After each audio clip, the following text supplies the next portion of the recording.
É, rapaz, em ato contínuo você viu que nós mudamos para qual? Para o CCV, e estamos aqui com a 4 rodas de um mês qualquer, que eu não lembro o nome, e estamos aqui com o absolutismo francês, 1966, naturalizado brasileiro, pequeno esportivo, foi sonho de consumo e precursor do automobilismo nacional. Sim, Willys Overland do Brasil, que lançou o nosso querido Interlagos, bonito carrinho, né, vermelhinho. Raro achar esses carrinhos hoje em dia, hein?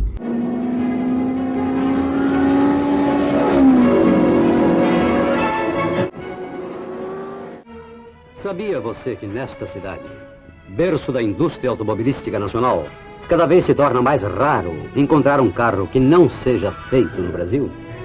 Num documentário da série Sabia Você, há 2 anos, sobre indústria automobilística, dizendo que as imagens e os dados neste terreno se renovam depressa, sabia você que em números redondos a produção aqui foi de 9.000 veículos em 1957, 16.000 no ano seguinte, 24.000 no terceiro ano, 39.000 em 1960 e 42.000 em 1961? Com a produção de 1962, a soma total de veículos brasileiros feitos nesta fábrica ultrapassa 200.000. Cerca de 6.000 veículos por mês, 273 por dia de trabalho, 34 por hora. E sabia que a fabricação deste carro é um feito extraordinário da indústria nacional? Deste modelo 1963, você sabia?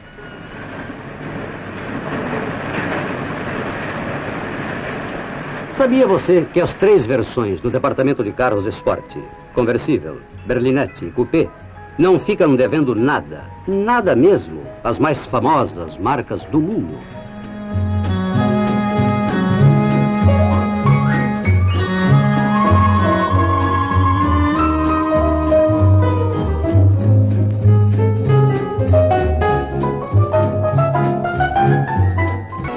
Sabia você que ases do volante testam em provas duríssimas as qualidades que se exigem de um carro de impecável desempenho e que eles correm para ganhar?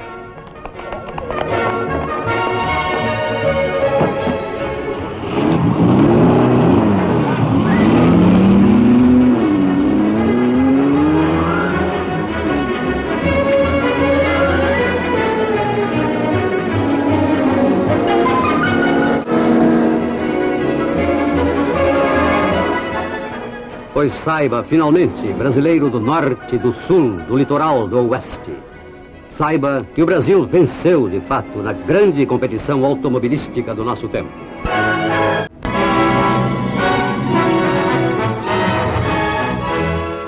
Raro achar. Poucas vezes eu encontrei Interlagos inteiro. Inteiro mesmo, assim, impecável. Basicamente você vê aonde? Feira de Água de Lindóia, ali você tem alguma coisa, porque vai muita gente do Brasil todo, então ali alguns exemplares, inclusive, mas é raro. E de vez em quando, uma vez eu achei um em Curitiba, sei lá eu aonde, e apareceu, estava muito bem cuidado também, não sei dizer se impecável, mas estava muito bem cuidado. Então é raro achar. Agora, é um carrinho para os padrões atuais que você fica desesperado só de pensar que está lá dentro, porque ele é muito pequenininho. Não estou falando do espaço interno e tal, depois que você se acomoda, como ele tem obviamente o centro de gravidade muito baixo, é como se a sua bunda estivesse a poucos centímetros realmente do chão. Então ele é bem baixinho, é um carro esportivo, de uma outra época inclusive, né? Os carros depois eles ganharam altura com o tempo e tal, mas era um carrinho. Um exemplo parecido, o Nacional Puma, né? É um carrinho que extremamente baixo, que de qualquer carreta passa por cima, né? Mas que fez um sucesso naquela época, só que de fibra de vidro e aproveitando todo o chassi, a mecânica da Volkswagen, né? Com motor refrigerado a óleo e ar da Volkswagen, motor traseiro e tal. Eu não curto muito esses. Agora, o Interlagos não. O Interlagos era um projeto diferente, era um projeto legal ali. Infelizmente acabou não dando muito certo, vendeu pouco, mas era um esportivo. E detalhe, da Willys Overland do Brasil, que depois foi comprada pela Ford, se não me falha a memória, ou a memória que eu digo disso tudo, porque eu não estava vivo nessa época.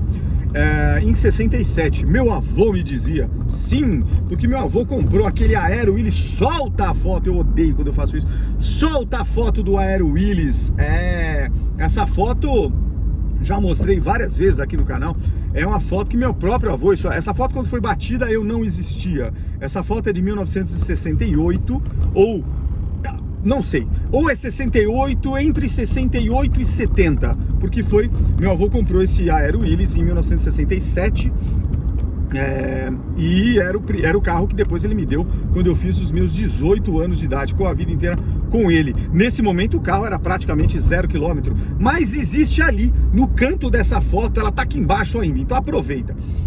Tem um Fusca, e o Fusca era do Afrânio. Afrânio era o dono da casa onde meus avós estavam neste final de semana, provavelmente, que era na fazenda, é uma cidade que fica a 50 km de Rio Claro, chamada Itirapina.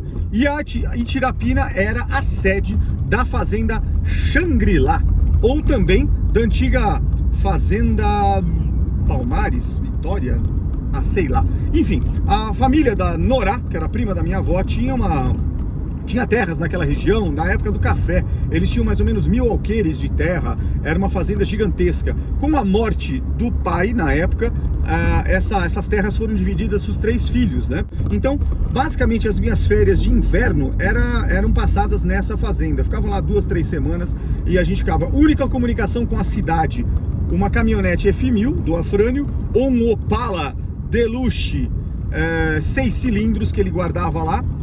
E agora, para uso dele, era engraçado, ele tinha Opala, F1000, tudo, mas o que ele mais gostava de usar para vir para São Paulo, onde ele morava, na região aqui do Brooklyn, ele era dono de alguns postos de gasolina, ele usava a Variant 2, ele tinha 2 Variant 2, uma verde meio metálica e uma vermelha, é isso. Tanto é que uma vez meu irmão, esses carros ficavam num tipo de um galpão ali na fazenda, né? Ele ia trocando para poder andar com os carros. E meu irmão, moleque, de 9 anos de idade, não sei, resolveu descobrir uma vez, a gente brincava dentro dos carros. E meu irmão um dia pegou o acendedor de cigarro, apertou o botãozinho e viu que aquilo esquentava. E aí ele resolveu fazer tatuagens no forro da porta da Variant do Afrânio. Queimou inteiro. Fez carimbinhos assim. E aí, ficou na moita, evidentemente, né? Porque sabia que tinha feito merda. Aí um dia, nós já tínhamos voltado para São Paulo, meu pai vem puto. Quem foi o filho da puta que fez isso, que fez aquilo, não sei o que. Aí, no fim de muita pressão, meu irmão falou, fui eu. Aí meu pai teve que comprar, foi lá na concessionária da Volkswagen e comprou um forro de porta novo da Variant 2, porque ele tinha toda a parte de curvinha aqui do lado, onde ia puxador, maçanetas, mas ele tinha... Ixi, deixa eu sair desse cara aqui 99, porque ele é meio perigoso. Vai lá. 99 grudando, vai. Isso, boa. Pronto. Ó, dirija conosco, nem fudendo. Enfim, e aí o que acontece? Meu pai teve que comprar e dar pro cara, né? Falei, não, troca aí, meu filho que estragou e não sei o que. Ele ficou puto, porque aquela parte de baixo ali, estavam começando os carpetes no carro. Então a Variant 2, ela já tinha um carpetinho ali na parte no porta-carteira, ou sei lá que nome tem isso, do console lateral, assim, do carro. Mas enfim... Então o Aero Willys que você viu aí é dessa época. E por que eu comecei a falar da fazenda? Porque eu não sei de 68 a 70 se isso realmente era. E por um motivo só, tem um Fusca ali. E esse Fusca era do Afrânio, ele comprou 0 para dar para a esposa. Na verdade ela quase não dirigia, ele que amaciou o carro na estrada e tal.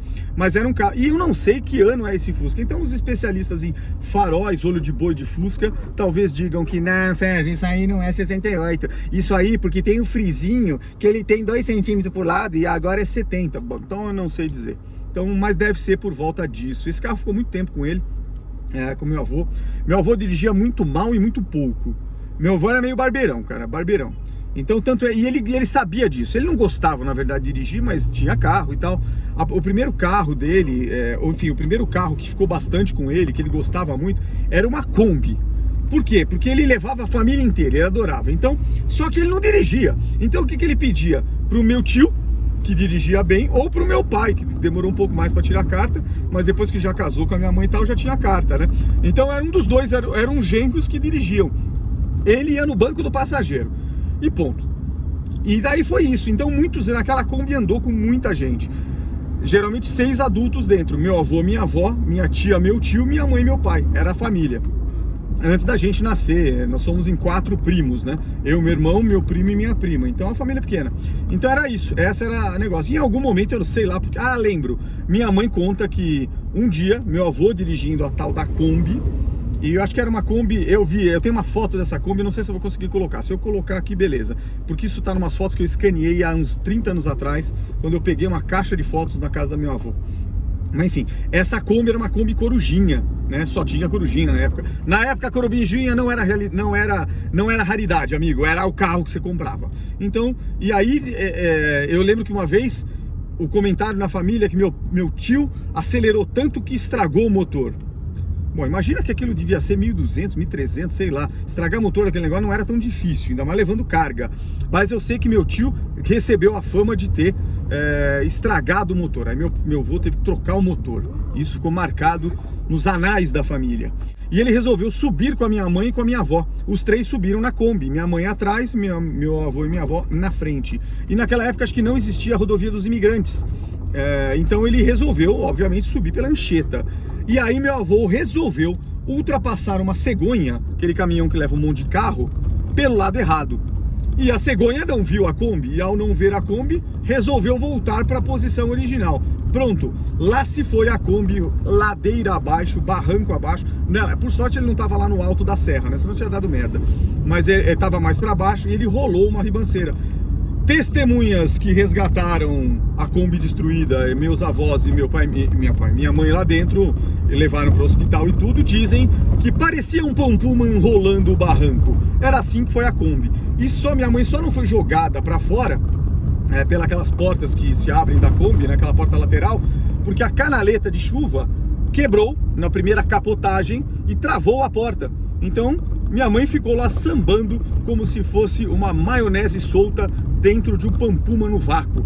É mais ou menos isso. E aí foi assim que aconteceu. Aí, por sorte, não teve ninguém com ferimento muito grave. Alguns pontos, minha mãe tomou acho que um corte em alguma coisa, tomou 7 pontos e foi só isso. Ninguém quebrou nada, ninguém nada. Então, por algum milagre da natureza, mesmo a Kombi sendo um dos piores veículos do mundo em termos de segurança, não aconteceu nada. Mas também não foi uma colisão, né? Foi uma capotagem. Então, de alguma forma, aquele monobloco os protegeu. Bom, senão eu não estaria aqui, inclusive. Então é isso. E aí meu avô, obviamente, perda total na Kombi, o seguro obviamente deve ter dado perda total, e aí ele comprou o Aero Willys 6 cilindros, 1967. Ai, meu filho, você viu como o cara entra, né? Com essas porcarias aí em cima, excesso de carga, porque o pneu dele já tá no osso ali, olha lá. Mas enfim, vamos embora. Então foi isso. Aí ele comprou o Aero Willys, ficou bastante tempo, mas também não dirigia muito.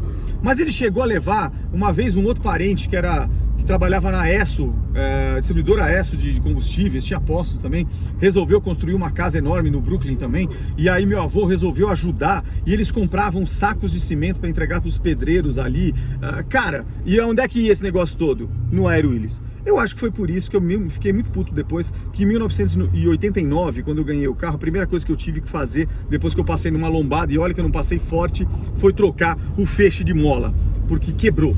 Porque partiu o feixe de mola no meio, quer dizer, as lâminas já deviam estar trincadas, faltava pouco, como o carro não usava, ninguém via. Na hora que eu usei numa lombada, arreou um lado da suspensão. Por sorte, aí eu descobri o Jaburu aqui na Cursino, que lidava com carretas e falava, feixe de mola nós fazemos aqui. Corta o aço, esmerilha, não sei o que, jumelo e não sei o que, e colocaram. E aí eu descobri que feixe de mola é uma coisa mais antiga que carroça. Então daí o Aero Willys ficou da altura que eu queria, do jeito que eu queria, com feixes de mola bonitinhos. De qualquer forma, o Aero Willys foi isso. Então, por muitos anos, esse carro ficou parado. Quando ia para alguma viagem, e era um carro que levava 6 pessoas, 3 na frente, 3 atrás, então, geralmente, ou meu pai ou meu tio dirigiam, e aí sempre ia a mesma configuração. Se era a família do meu pai, era meu pai dirigindo, eu no meio, meu avô do lado. Cinto de segurança, ninguém usava isso nessa época, tá? Então, relaxa, né? Atrás, minha mãe de um lado, atrás, minha avó acho que desse lado, meu irmão no meio, minha mãe aqui. Eu lembro de 2 ocorrências na estrada com o Aero Willys. Uma delas, meu tio, vou pular um pouco. Uma delas foi um pouco antes, umas férias também, a gente foi pra fazenda em 2 carros. Meu pai dirigindo, não quis colocar a Caravan, que era novinha, na estrada, porque tinha um trecho, quando você chegava em Itirapina, eram 23 km de estrada de terra para chegar na fazenda. E ali passava por pasto, não sei o que, já eram todas as terras ali da família, mas de qualquer forma tinha lá. E meu pai falava, ah não, vou sujar meu carro, não sei o que. E ele tinha dois, ele tinha a Variant 1672, não teve dúvida. Não, pra fazenda nós vamos com a Variant 72, deixa a Caravan guardadinha aqui em casa. E foi o que ele fez. Então, fomos os quatro, minha mãe, meu pai e meu irmão na Variant, e no Aero Willis, meu tio, minha tia, meu avô, minha avó e meus primos. Beleza. Quase próximo de Rio Claro, uns 40 quilômetros de Rio Claro, o Aero Willis, meu pai nunca corria muito, meu tio corria mais, eles não eram irmãos, né, eram cunhados. Enfim, e aí eu sei que a gente olhou lá na frente e meu pai falou, ih, deu algum problema, o Aero Willis está no acostamento, né? Aí parou no acostamento, parou na frente, não lembro, e aí ficou aquela preocupação, não desce do carro, rodovia, não sei o que, meu pai desceu, mas daí eu desci, eu era fução, né? E aí meu pai, fica desse lado, hein, fica desse lado. Bom, aí tava uma discussão esotérica no acostamento. Meu avô dando os palpites, meu tio e meu pai. Não, é isso, é aquilo, é isso, é aquilo. O que aconteceu com o carro? Parou do nada, parou, não sei o que. Enfim, eles estavam suspeitando que fosse bomba de combustível. O que também não era um grande problema, meu avô tinha bomba de combustível no porta-mala. Na verdade, eu acho que nem tinha bomba, tinha reparo da bomba. Naquela época as bombas não eram blindadas. Você trocava o reparo da bomba do motor 6 cilindros. Isso depois acabou. Mas de qualquer forma, aí troca, não troca. Daí alguém falou, não, mas peraí, vamos testar se é a bomba. Como? A gente dá a partida, desengata ali o caninho que vai para uma haste de ferro que beirava todo o bloco do motor e alimentava os dois carburadores em linha DFV da Ford. Eram dois carburadores, um do lado do outro, que se você pegar uma foto, isso eu tenho foto já do meu, do próprio Aero Willis, solta aqui. Isso aqui era a entrada de ar e depois o filtro de ar que era banhado a óleo do Aero Willis 2600, que inclusive tinha uma plaqueta em cima dizendo Willis 2600. Era bonito esse negócio, eu gostava desse carrinho, cuidei bastante desse motorzinho. Enfim, inclusive retifiquei na minha mão, né? Teve que fazer. Quebramos árvore de manivelas, quebrei o virabrequim no meio. Mas enfim, aí retificou. Mas foi isso. Então aí testa daqui, testa de lá, deram a partida, não era bomba. Aí foi entupimento de tubulação. E era uma tubulação, saía da bomba, beirava, estava solidária ao bloco do motor, chegava na parte superior, dividia, tinha um T de cobre ou de latão, dividindo para duas linhas de combustível, uma para cada carburador. E aí eles chegaram no T. O T estava entupido. E aí, puta, como é que faz? Não tinha o que colocar lá dentro. Enfim, não teve jeito de desentupir. Aí tiveram a grande ideia. Falaram, não, cara, o motor é aspirado. Vamos fazer o seguinte, ignora a bomba de combustível, porque ela não vai mandar para lugar nenhum, né? A bomba ficou trabalhando sob pressão, não fazia sentido ali. E vamos fazer diferente. Como? Coloca uma garrafa, jogaram a água do meu avô fora, uma garrafa Minalba de 1 litro, chuparam gasolina do tanque, encheram até a boca com uma mangueira, colocaram essa mangueira direto da garrafa na entrada de um dos carburadores. E aí aquilo, meu avô ia segurando pela porta, aqui no passageiro, aquela garrafa do lado, e o motor ia funcionando. Nós fomos no acostamento, 40 km, evidentemente que devagar, né? Cada vez que a garrafa ia baixando, o nível de combustível, parava, chupava um pouco mais de gasolina, colocava no reservatório de novo e vamos embora. Chegamos em Rio Claro, paramos numa oficina qualquer, o cara meteu ar comprimido, não teve jeito. Eu sei que daí ele passou, esquentou, colocou, enfim, deu um jeito lá qualquer, e fez a brincadeira e falou, olha, isso aqui, depois se eu chegando em São Paulo, só troca, né, a peça, compra uma outra peça, um outro conector, manda fazer ou compra e tal. E aí meu pai, eles falaram, não, tá bom, não sei o que, mas pelo menos funcionou. Bom, seguimos, Itirapina, fazenda, ficamos na fazenda, depois voltamos para São Paulo, acabou. Eu sei que esse T não foi trocado até eu vender o carro em 2005, pra você ter uma ideia. Deu certo e eu nunca mais mexi nisso e nunca mais ele entupiu. De qualquer forma, também depois a gente colocou filtro de papel de combustível antes, né? Que naquela época não existia. Os filtros de combustível eram antes do reservatório, antes da cuba do DFV, tinham dois filtrinhos que você sacava com uma chave empolegada e limpava aquilo, eram umas gradinhas empilhadas que teoricamente retiam a gasolina antes de chegar no carburador. Mas em toda a linha de combustível não tinha filtro nenhum. Então essa era a primeira lembrança do Aero Willis. A segunda lembrança do Aero Willis foi então nessa que eu tinha os meus 11, sei lá quantos anos, já na década de 80, que nós fomos, aí meu pai foi dirigindo, pegamos uma chuva torrencial. Tô na estrada tranquilo, né? Mas quando passamos em Tirapina, compramos pão, não sei o que, os mantimentos, né? Porque não tinha outra forma, depois tinha que voltar para a cidade mais 20 quilômetros. Vamos para lá. E meu pai falou, puta merda, nós vamos pegar uma estrada de terra lamaçal, né? Porque tava chovendo muito. Mas o Aero Willis era um carro meio pronto para isso, né? Tração traseira, tal. Dificilmente o Aero Willis atolava. Então, uma vez atolou, teve que sair com o trator. Mas aí fomos embora, ele começou. E aí, meu cara, eu não sei como meu pai dirigia, parecia rally. Então, o Aero Willis andava de lado, ele andava de tudo quanto era lugar e tal. E eu lembro que numa dessas, e eu na frente olhando, né? E passava e jogava barro para tudo quanto era lado. E daqui a pouco, eu lembro meu avô assim, analisando meu pai dirigindo e falou assim para ele: ô Décio, tô pensando aqui, meu pai dirigindo assim, que nem louco lá. Meu pai já não gostava de dirigir nesses negócios, mas até dava lá, fazendo rally, com aquela direção de longo curso, né? 10 mil voltas para virar o volante, que não era hidráulica, e vira daqui, vira de lá, e não sei o que. E meu avô fala assim para ele: ô Décio, não é melhor seguir a trilha? Aí meu pai: que trilha, seu Carlos? Que trilha? Isso tá uma merda de um lago que não tem tamanho. E aí meu pai tenso. Mas enfim, chegamos, o carro imundo. Aí lavamos o carro lá na fazenda. Tinha um box, como o Alfredo era dono de posto, então ele montou compressor, lavagem, só faltou o elevador lá.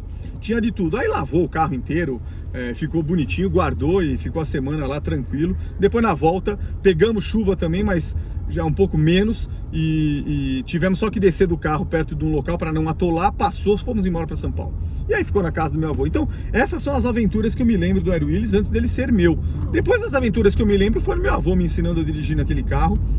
E depois eu mesmo com o carro, né? Que aí ficou muitos anos comigo, até que eu vendi em 2005, meu avô já era falecido, meu avô faleceu em 2003. E é uma história que eu já contei aqui, o carro sobreviveu até hoje na mão de eu vou chamar de colecionador, o pai dele é colecionador, é o mesmo cara que comprou e restaurou completamente. Então o nosso querido BLS 5221, que já saiu até em capa de revista, sobreviveu e muito bem. É uma história bem legal. Hoje eu não sei o que aconteceu, vocês estão vendo aqui, tem um ônibus na minha bunda, mas basicamente aqui a Bandeirantes está um caos. E na nossa frente, um vitorioso, um dos poucos carros da Fiat que eu curto. Eu curto dois carros da Fiat, o Fiat 147 e esse que está aí na frente, o Uno. O resto não dá pra mim. Legal, gente, chega, vou ouvir minha musiquinha.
Como você sabe, o que nós fizemos aqui?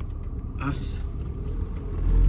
Pusemos o cinto e fomos com carinho inaugurando o dia de hoje. Afinal, é um belo carro.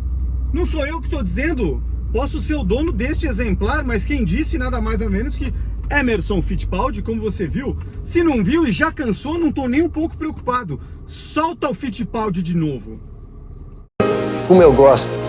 E o conforto? Bancos de couro, volante regulado. Tá bom. Entra no carro, põe o cinto, mas vai com carinho. Monza Classic 500 EF. É um excelente carro. O carro com 2 assinaturas de sucesso. Se quiser contestar é fácil. Ganha 2 campeonatos mundiais de Fórmula 1, grava um vídeo com o seu Fiat ou qualquer outra marca, sem problema nenhum. Que me perdoem apenas os donos de Escort, são os únicos que têm alguma coisa para dizer. Afinal de contas, não podemos negar que Escort XR3 era o carro do Senna. Como assim? Ele disse isso, solta agora. Quando olho para o XR3, sinto o estilo, a esportividade.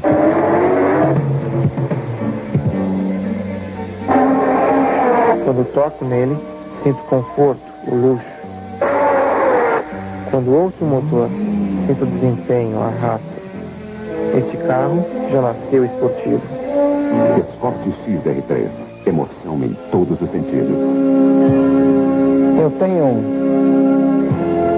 Galera, era uma época boa. Enquanto Fittipaldi, já mais velho, bicampeão, andava com o seu Monza Classic 500F com carinho, Ayrton Senna no 1.6 CHT fazia maravilhas. É isso. E os outros? Os outros seguiam. Como dizem algumas pessoas, carro só serve para levar do ponto A para o ponto B. Compre um patinete, então. Bom, enfim, mas não estamos aqui para falar disso dessa vez. Estamos aqui numa quarta-feira, na nossa trilogia. Na nossa trilogia hoje, nada mais, nada menos do que o dia do 500EF. Se na segunda foi o dia do automático, na terça foi o dia do CCV, hoje é dia do 500EF. Enfim, nada mais justo, um dia para cada carro. Melhorias que faremos, inesperadas, mas de qualquer forma, retornando na noite de domingo da praia com esse exemplar aqui de 500EF, fomos surpreendidos pela lâmpada da seta que tá ficando fraquinha no painel. Deixou de ser aquele verde maravilhoso para ser um verde meio apagado, ó. Você não vê daí, mas assim, eu vejo um piscar parecendo rádio antigo, uma coisa meio esquisitíssima. Então não tem jeito, teremos que trocar. Bem da verdade, já fizemos essa lambança anos atrás. Em 2018, por algum motivo, essa lâmpada parou de funcionar e eu desmontei o painel ali na própria USP, quando levei na época minha filha, que estava começando o estudo lá. E aí troquei não, percebi que não era nem a lâmpada a ser trocada, percebi que era simplesmente uma questão de encaixe. Isso é um saco. Esse painel do Monza é um verdadeiro saco quando ele começa a dar mau contato, as lâmpadas começam a queimar, parece que sincronizadamente, né? Então esse aqui tá meio capenga, né? Por sorte eu coloquei um LED de reforço em cima, então seguiu. Mas aí no Mercado Livre achamos kit, chama-se P5, T5, acho que é T5, a conexão, que é aquela porcaria que já vem com o soquete, e dessa vez desistimos das halógenas, que são as lâmpadas tradicionais. Vamos pro LED, vamos ver o que dá. Então não é caro hoje em dia, é mais chato fazer do que pagar. Então compramos, está chegando supostamente... Opa, atenção, Caravan placa preta passando aqui ao lado. Você vai vê-lo neste momento. Ele ficou olhando com uma cara meio estranha. Parece que ele tem nojo de Monza, não sei. Ele olhou com uma cara do tipo, deixa eu avaliar, afinal sou dono de uma Caravan. Que você foda. Bom, enfim, para de falar palavrão. Ih, temos um Prisma. Olha, entre a Caravan e o Prisma, sua Caravan. O carro feio, cara. Olha que coisa horrorosa. Traseira horrorosa. De novo, é a traseira para enfeiar carro, né? Feio pra caramba, que coisa feia. Bom, enfim. Não sou dono de nenhum deles.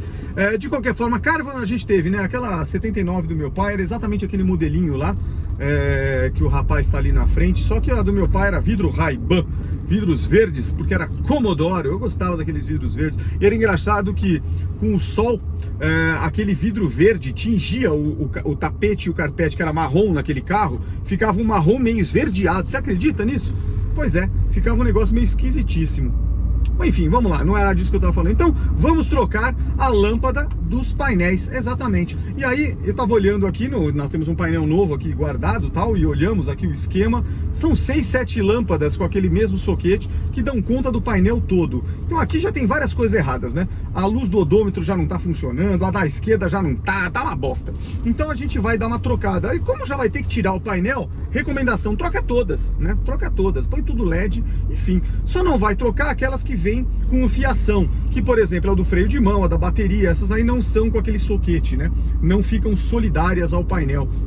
Então compramos 10 lâmpadas e 10 soquetes para ter 4 de reserva e nós vamos fazer isso. Vai chegar quando no Mercado Livre? Hoje, vamos ver se dá certo. São lâmpadas 12 volts e aí a minha ideia é no final de semana agora, tudo dando certo, vou para a praia de novo, vou com esse carro novamente, saco o painel, como você sabe, tira a moldura, 2 parafusos, tira o painel mais 2 parafusos internos, enfia a mãozinha lateral, aperta a travinha, solta o cabo do velocímetro, saca o painel.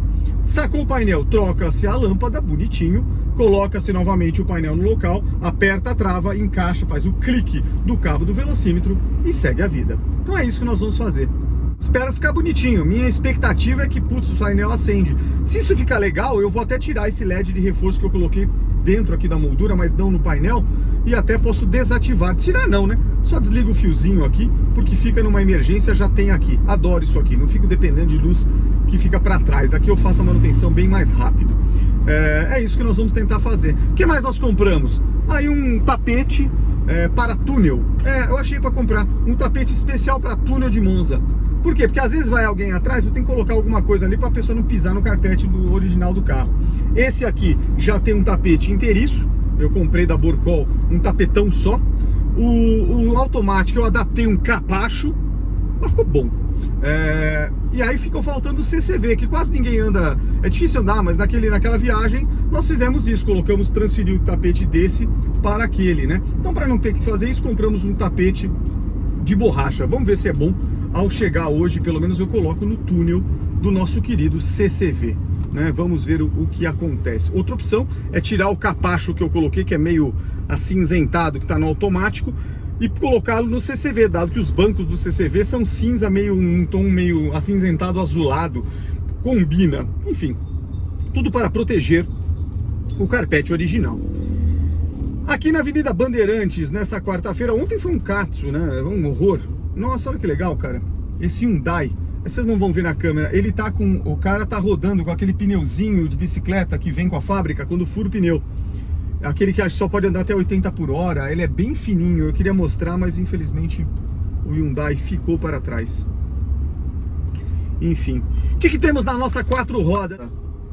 Outubro do mês, Fastback. Eu não gostei. Teve uma delas, acho que foi a de julho, não lembro, que tinha um Mercedes lindo assim na capa. Eu odiei, cara. Às vezes tem umas besteiras, né?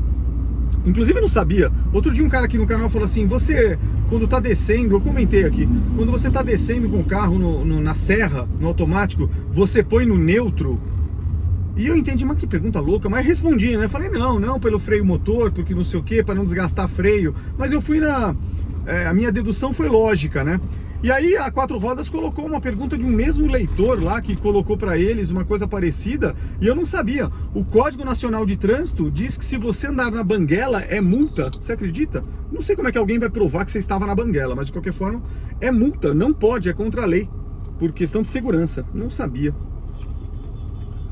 Vamos ver aqui. Fiorino Picape, lançado em... esse carro era realmente feio, cara. Sinto muito. Não tem, galera. V8 do futuro. Montadora japonesa começa a desenvolver adaptações de motores a combustão para hidro... Opa, gostei. Essa reportagem eu não tinha lido. Inclusive essa aqui é meio paga. Não é da 4 Rodas, né? Acho que é encartada na 4 Rodas, algum convênio, não sei.